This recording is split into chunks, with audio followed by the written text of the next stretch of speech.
Keputusan besar UMNO selepas darurat berakhir. PAS semakin tidak mesra non-Muslim. Zahid beri alasan kepada mahkamah. Gerakan anti Hadi mula wujud.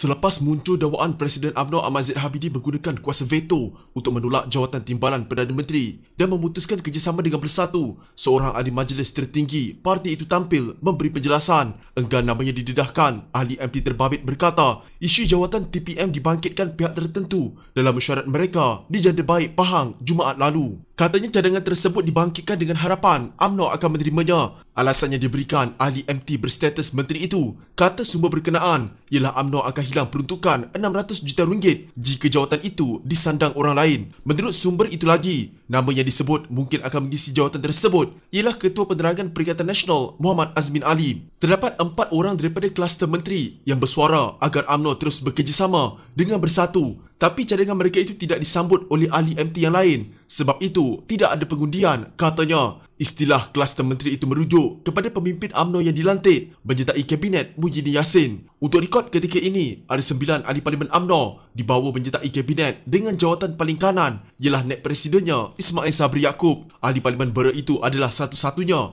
wakil UMNO yang berada dalam barisan 4 menteri kanan. 2 yang lain adalah pemimpin Bersatu termasuk Azmin dan seorang ahli parlimen Sarawak. Daripada 9 menteri itu yang paling menonjol dan dianggap selalu cenderung kepada Bersatu ialah ahli parlimen Ketereh Anwar Musa. Bagaimanapun, sumber itu memberitahu Malaysia Kini, cadangan untuk UMNO menerima jawatan TPM itu bukanlah datang daripada Ismail Sabri atau Anwar. Sebenarnya muslihat utama kluster menteri itu dalam mesyuarat malam tersebut ialah supaya UMNO menerima jawatan TPM. Dia berhujah TPM ada peruntukan khas RM600 juta.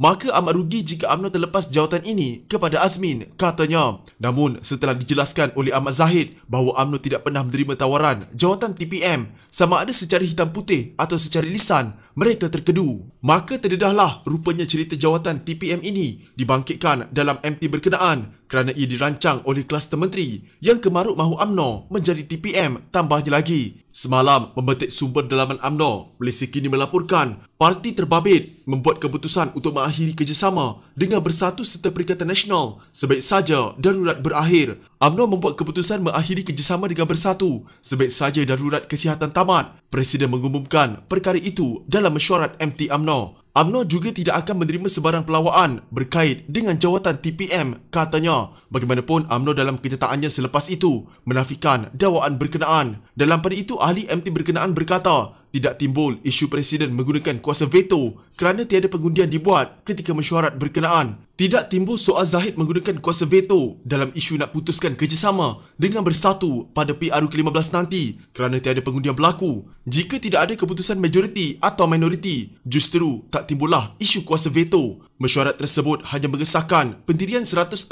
ketua bahagian dan 118 bahagian yang menjadikan usul UMNO bahagian supaya parti itu menolak kerjasama dengan Bersatu pada PRU ke-15, katanya. Namun, kata sumber terbabit, ahli parlimen UMNO akan terus kekal menyokong Kerajaan Perikatan Nasional sehingga tarikh PRU akan datang. Jelasnya UMNO akan menghantar surat kepada Muhyiddin bagi memaklumkan keputusan MT UMNO berkenaan.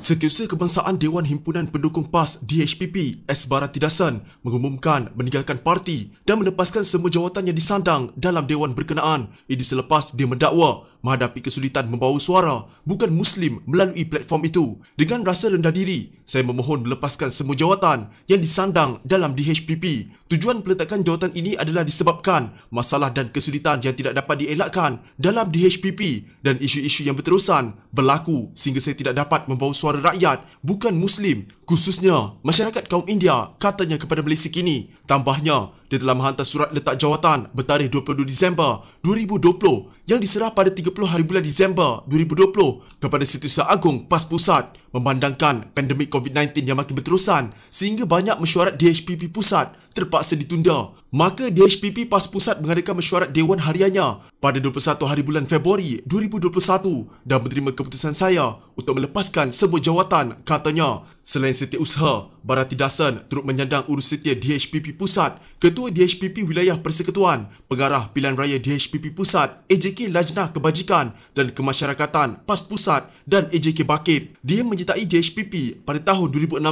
Mengulas lanjut, Bharati Dasan mendakwa bahawa PAS tidak lagi mesra dalam isu-isu bukan Muslim. Walaupun parti itu kata PAS untuk semua, namun secara realiti, sejak akhir-akhir ini, parti itu jarang menyentuh isu-isu bukan Muslim. Malah pusat pimpinannya tidak cuba menyelesaikan beberapa isu yang mengecewakan masyarakat bukan Melayu, khususnya di Kedah, katanya. Kerajaan Kedah yang dipimpin oleh PAS menjadi tumpuan kontroversi setelah dikatakan merobohkan kuil Hindu tanpa berunding dengan Kerajaan Persekutuan selain membatalkan Thaipusam sebagai cuti peristiwa. Susulan itu meskipun merupakan sekutu, MIC mengkritik PAS. Menteri Besar Kedah Muhammad Sanusi Maknur yang juga pengarah pilihan raya PAS Pusat kemudian membidas MIC dan berkata pihaknya tidak memerlukan sokongan MIC. Sementara itu, Bharati Dasan berkata bahawa perjuangannya demi rakyat dan negara akan diteruskan. Saya akan menentukan hala tuju masa depan karier politik saya dalam masa yang terdekat. Perjuangan saya demi rakyat dan negara belum selesai lagi. Saya akan terus berkhidmat dan menyuarakan rintihan rakyat, katanya. Mahkamah meminta pihak pembelaan untuk menyerahkan bukti bahawa Presiden UMNO Ahmad Zahid Habibie menghadiri mesyuarat ahli majlis tertinggi parti itu di Janda Baik, Pahang pada Jumaat. Arahan itu dibuat selepas Mahkamah Tinggi Kuala Lumpur menangguhkan kes kerana Zahid sedang menjalani kuarantin 10 hari selepas seorang pemimpin UMNO yang bermesyuarat dengannya positif COVID-19. Timbalan Pendakwa Raya Raja Rozela Raja Toran meminta mahkamah membenarkan pihak pembelaan mengemukakan bukti Zahid menghadiri mesyuarat tersebut serta surat kebenaran Zahid rentas negeri. Kami ingin tahu bukti bahawa tertuduh sebenarnya menghadiri mesyuarat tersebut dan juga kami ingin tahu sama ada perjumpaan diadakan pada hari tersebut, bila dan di mana dia menghadiri mesyuarat itu, siapa lagi datang, sebab sesiapa sahaja boleh beritahu bahawa dia kontak rapat kepada orang diuji positif. Kita nak bukti, katanya. Ahmad Zahid berdepan pertuduhan rasuah, pengubahan wang haram dan pecah amanah membabitkan dana Yayasan Akal Budi. Ahli Parlimen Bagan Datuk itu tidak dapat menghadiri perbicaraan hari ini selepas menjadi kontak rapat kepada Johan Abdul Aziz. Rozela juga mempersoalkan bagaimana Zahid boleh merentas negeri ke Pahang. Setahu saya, Janda Baik di Pahang mesyuarat diadakan pada 19 Februari dan nampak macam dilanggar PKP. Semasa PKP, arahan kerajaan adalah kamu tidak dibenarkan merentas negeri. Jadi kami nak bukti adakah dia mendapat kebenaran untuk menghadiri mesyuarat, katanya. Peguam bela Hamidi Muhammad Noh kemudian berkata bahawa mesyuarat UMNO itu tidak mempunyai kaitan dengan mahkamah. Hakim Colin Lawrence Sequirah bagaimanapun menekankan bahawa mesyuarat UMNO itu memberi impak kepada perbicaraan hari ini. Memang mesyuarat UMNO tidak berkaitan dengan mahkamah, tapi ia memberi impak. Atas kecuaian dalam mesyuarat itu, kita terpaksa menangguhkan perbicaraan hari ini. Saya minta pihak pembelaan akan menyerahkan bukti kehadiran Zahid ke mesyuarat dan kebenaran permit rentas negeri, katanya. Dia mengarahkan bukti itu diserahkan pada hari ini. Mahkamah direhatkan selama 30 minit sebelum Hamidi menyerahkan buktinya. Katanya, Majlis Keselamatan Negara memberikan pengecualian kepada anggota Parlimen untuk merentas negeri untuk urusan rasmi. Sementara dia turut menunjukkan surat perkeliling oleh Setiausaha Agung UMNO Ahmad Maslan yang meminta semua ahli MKT UMNO menghadiri mesyuarat. Sequirah kemudian berkata bahawa dia menerima kedua-dua dokumen tersebut sebagai bukti atas niat baik walaupun pihak pendakwa mempersoal kesahihan surat tersebut yang didakwa tidak ditandatangani. Perbicaraan akan disambung semula pada 4, 5, 6, 18, 19 dan 26 Mac. Zahid yang juga bekas Menteri Dalam Negeri dibicarakan atas 47 pertuduhan. 12 pertuduhan itu melibatkan dakwaan pecah amanah CBT, 8 tuduhan rasuah dan 27 tuduhan pengubahan wang haram yang melibatkan berjuta-juta ringgit milik Yayasan Akal Budi.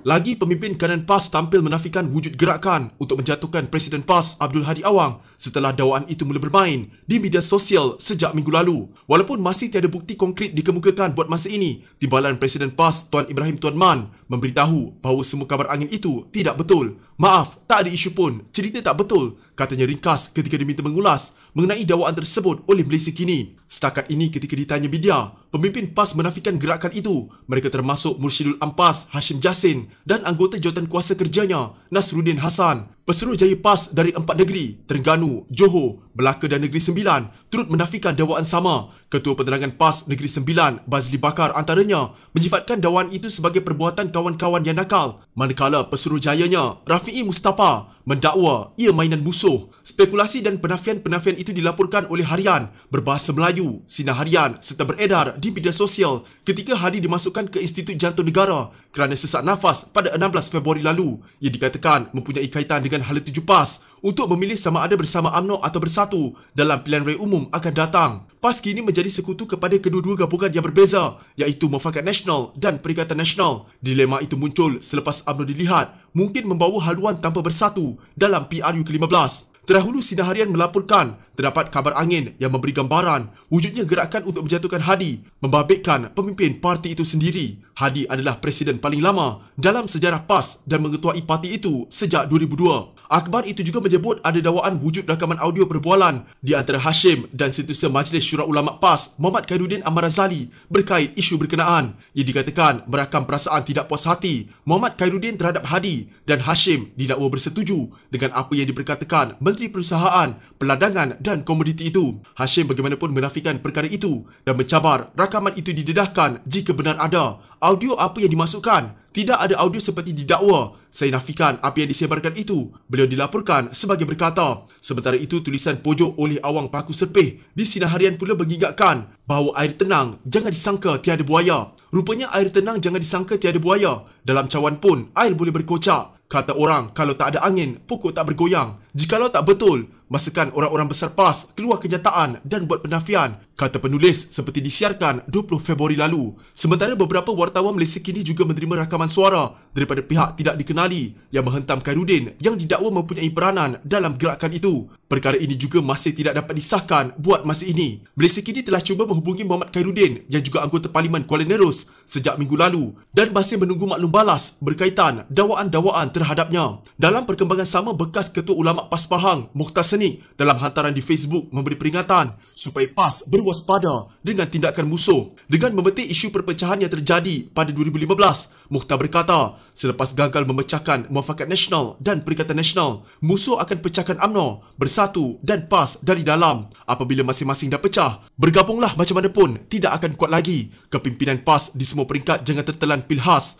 yang dibuat oleh musuh itu. Ambil iktibar peristiwa 2015. Mereka laga-lagakan kelompok profesional dengan kelompok ulama. Walhal kelompok itu tidak ada pun. Kerana gairah dengan janji-janji DAP, mereka sanggup tinggalkan presiden. Tapi nak tinggal mentah-mentah begitu tak tergamak dan takut orang nampak. Lalu dicipta ada kumpulan dalam PAS yang mahu langgar presiden. Akhirnya, yang dituduh nak langgar presiden itulah yang berdiri teguh mempertahankan presiden. Manakala yang asalnya nampak tak bentengi presiden itu pula yang langgar presiden sampai hari ini. Katanya yang dilihat menyentuh isu berkenaan seawal 17 Februari lalu. Jika anda mempunyai gejala seperti demam, batuk dan sesak nafas, jangan berlengah untuk terus ke klinik atau hospital bagi menjalani ujian saringan. Bersama kita tangani wabak COVID-19.